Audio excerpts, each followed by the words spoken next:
Cambridge Analytica. 4 years ago, they were a budding data analytics firm with lofty ambitions and the world at their fingertips. Today, they're embroiled in the worst public privacy breach in the history of mankind and face widespread public scrutiny.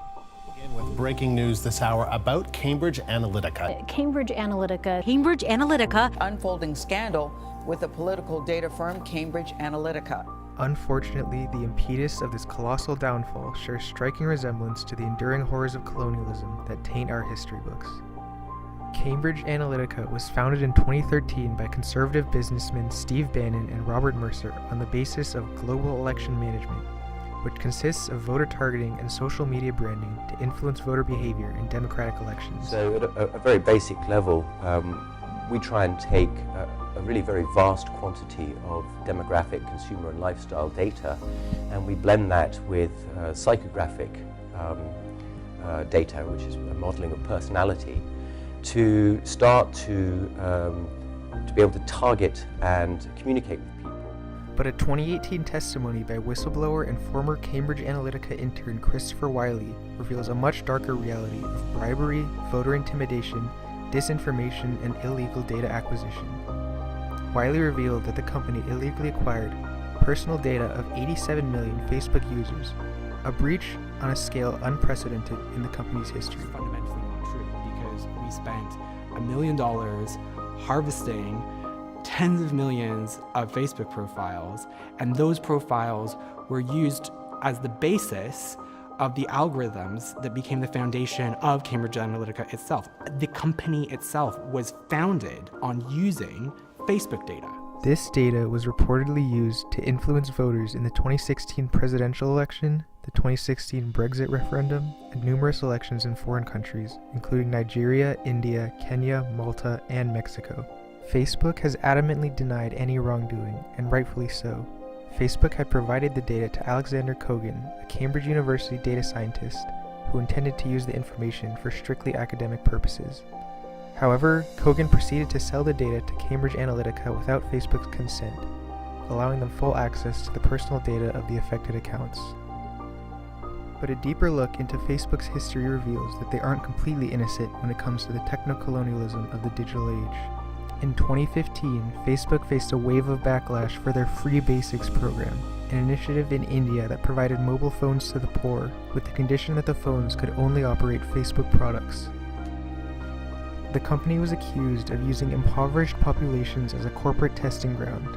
In response to the backlash, Mark Andreessen, a prominent Facebook investor and advisor, tweeted, "Anti-colonialism has been economically catastrophic for the Indian people for decades.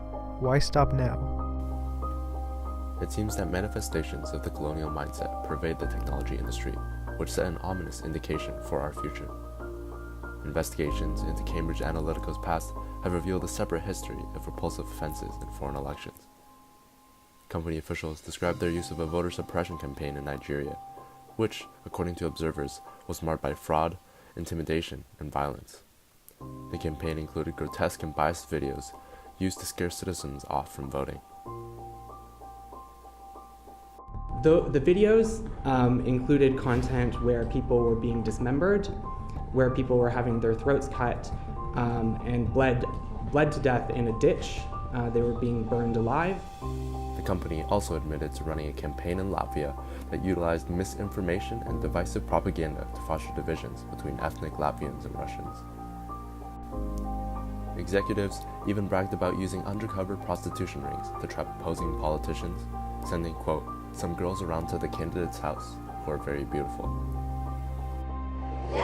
Send some girls around to the candidate's house. We have lots of history of things. When company executives admit to using power and wealth to dismantle the democratic institutions of developing countries, Cambridge Analytica's role as a modern-day colonialist power comes to light.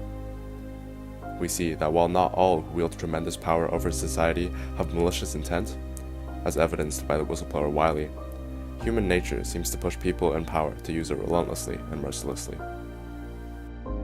What Cambridge Analytica does is works on creating a web of disinformation online so that people start going down the rabbit hole of clicking on blogs, websites, etc., that make them think that certain things are happening that may not be.